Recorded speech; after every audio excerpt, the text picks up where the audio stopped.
fito domin na gaida babbar yarinya. Saka hankali Azima a bai cikinki yau na yaniya. Domin kina da kyakkyawar sura sannan gidan ku kwai tarbiyya. Ko da cikin su mata kin yi fice kyawun hali da kyawun niyya.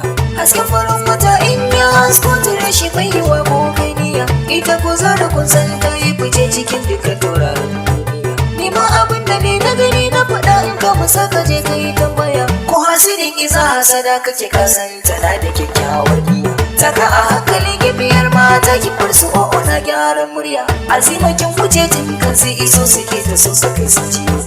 Tauraro wanda ke haske na yi yake winki ya wuce in fita ka hankali diyar baba Azima. Ta kunki a hankali diyar baba Azima. Mai kyan asali sannan da kyan haiba Azima. Kin yi gadon kyan hali gurin baba Azima. Mun haƙuri yake ba za a samu ba Azima. Kowa ya shaida bakin gaba Azima. Yau na zo ni gabi da ni da yar baba Azima. Ki taso ki rike ni ba batun gaba Azima.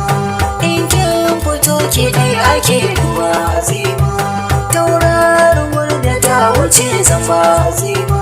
Rebel too nice ni na rera baitin ki. To ta kasan na zai mayar gidan girma. Ta kunki daidai domin kina da alfarma.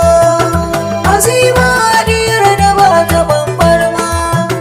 Murmushin kike sa maza su yi girma. Kin zarce dubu idan ana nema. Ta kunki da cikin salon girma.